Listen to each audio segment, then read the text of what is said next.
मेरा मंतव्य पूर्ण हुआ पुत्र। अब कोई तुम्हारा वध नहीं कर पाएगा। महादेव के आशीर्वाद और मेरे तप के प्रभाव से तुम्हारा संपूर्ण शरीर वज्र का हो गया है, जिसे क्षति पहुंचाना असंभव है।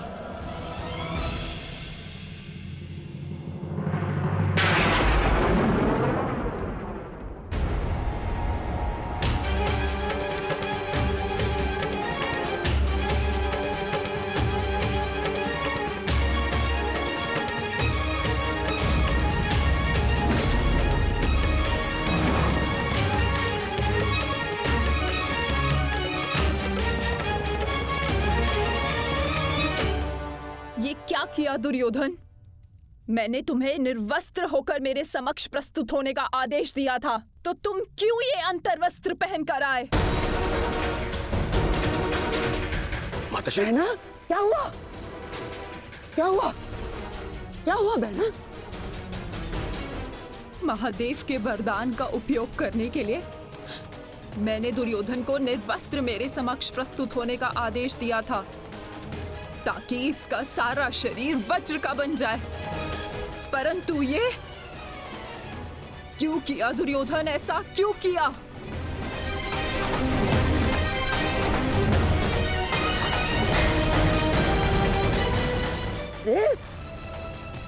तुम कभी कभी बुद्धि का भी प्रयोग कर लिया करो।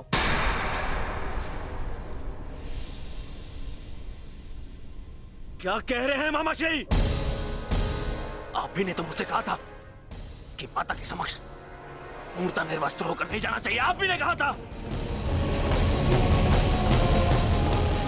मैंने कहा? मूर्ख हो गए हो तुम। मैं कब मिला तुमसे? और ये सब कुछ मैंने नहीं कहा है तुमसे। नहीं, यदि आप मुझसे नहीं मिले तो वो कौन था?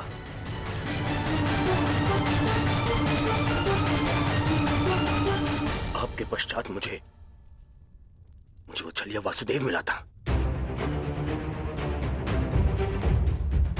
वो छलिया कृष्ण।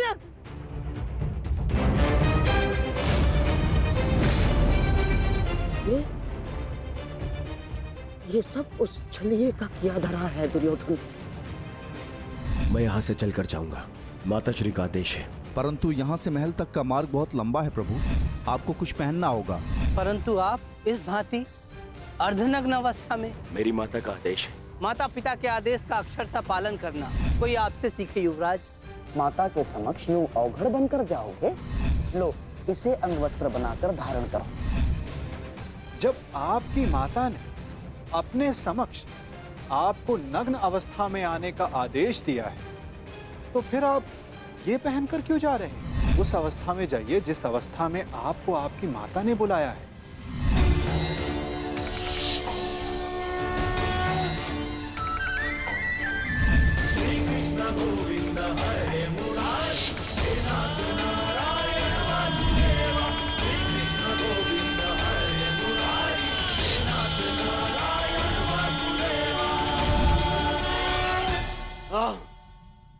ये सब उसी के कारण हुआ है।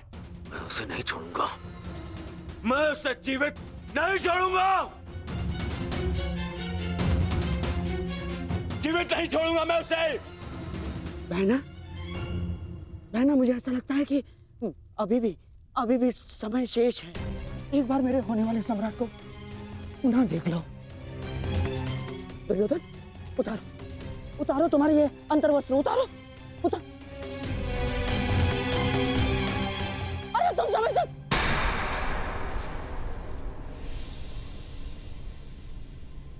कुछ नहीं बचा अब, कुछ नहीं बचा। वर्षों से संचित किया तप मैंने समाप्त कर दिया है भ्राताश्री। इसके पश्चात कुछ नहीं हो सकता।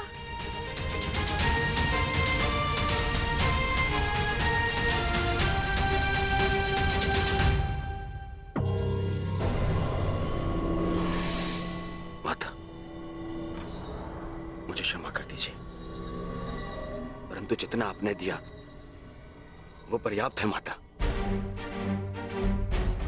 मेरे मित्र का प्रतिशोध लेने के लिए, उन पांडवों का अंत करने के लिए इतना भी पर्याप्त है माता।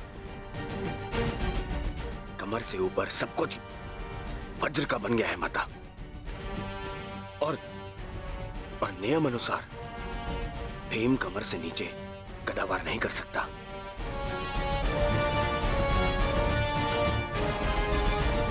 आप चिंता मत कीजिए माता।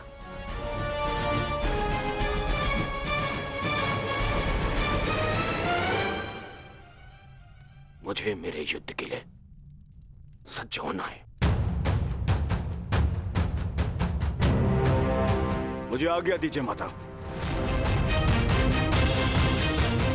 मैं वचन देता हूं कि मैं आपके इस आशीर्वाद को व्यर्थ नहीं जाने दूंगा। प्रणिपात माता। विजयी भव पुत्र, अवश्य ही तुम्हारी विजय हो।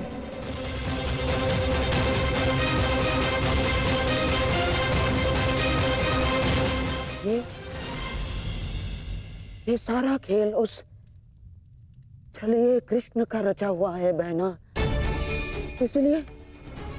इसीलिए इस समय उसके मस्तिष्क में कोई ना कोई चाल तो अवश्य चल रही होगी। आप कहना क्या चाहते हैं भ्राताश्री? इसने जरासंध जैसे महायोद्धा के 2 टुकड़े करवा दिए।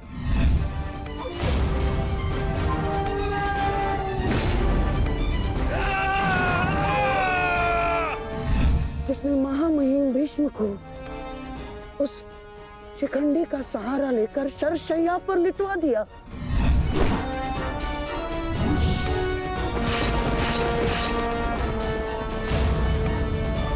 जिसने महाधनुर्धर अंगराज कर्ण का वध करवा दिया बहना। मुक्त करो अंगराज को पार्थ, अंजलि का अस्त्र का प्रयोग करो।